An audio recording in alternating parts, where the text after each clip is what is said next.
Let's move to another important story. It's one of the most iconic streets in all of Australia. I don't think there's anyone who hasn't been to Melbourne at some time and headed out to Lygon Street. Restaurants, a lot of Italian culture, delis, the whole bit. But today, the heart of the city's restaurant scene, if you go up and down there, it is a ghost town. Dozens of once thriving eateries are now empty shop fronts. I walk there frequently. I know exactly what I'm talking about. And it's all because of the stop-start lockdown cycle.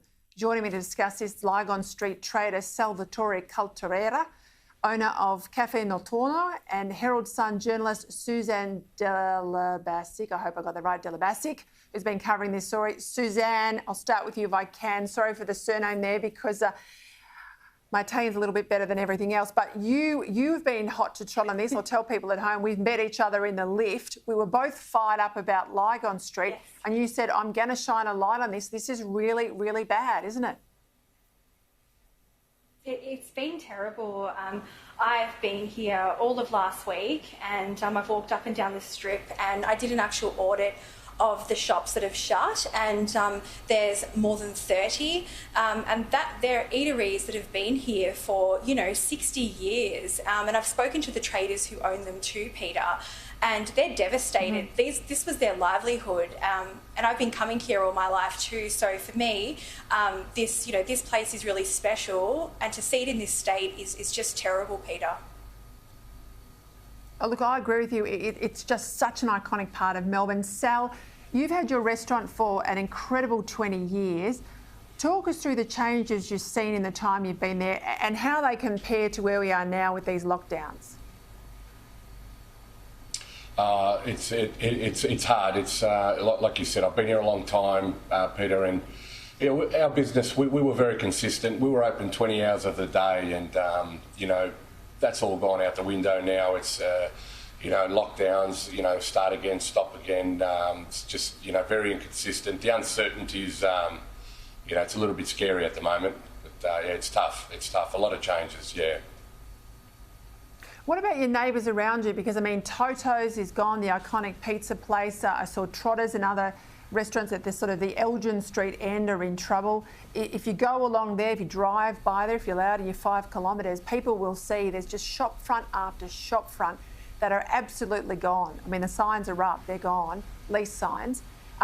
Give me a sense, you will have known a lot of people in that area for a long time. How's everybody else coping or not?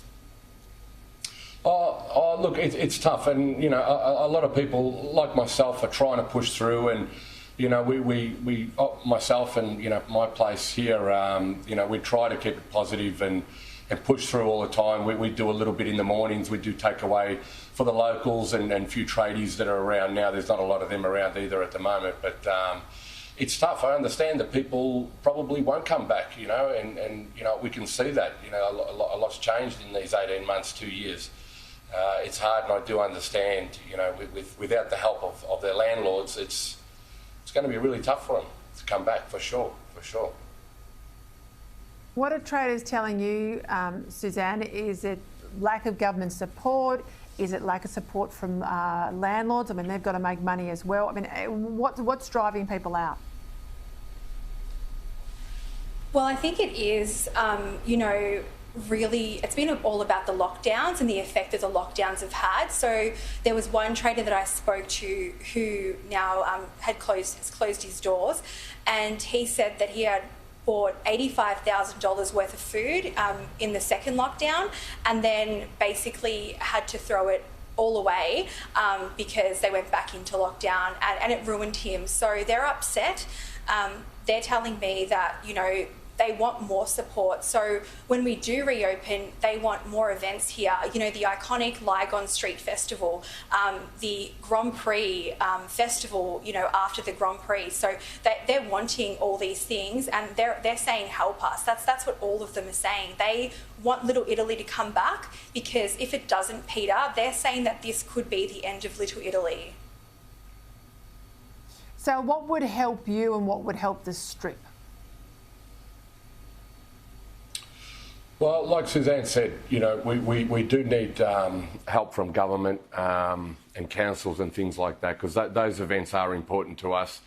You know, we do need help. You know, we will push through. I speak for myself, but we will push through. But it's really hard, you know, in all areas. It's hard to get motivated, but you know, when you see the street like this, you know, we need some stability, some clear direction, just so we know where we're going, and just, you know, hopefully we get a bit more help from local governments and councils and things like that in the government to get us through these tough times.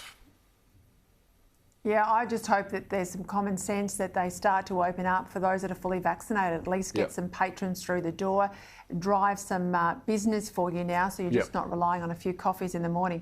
A Cafe Natorno, if you're living anywhere near that 5 kilometre radius, if you can get your takeaway from there, even anywhere along Lygon Street, I say to my viewers tonight, I implore you to give some help where those businesses are desperately needing it. Suzan Delibasic, thank you for your time.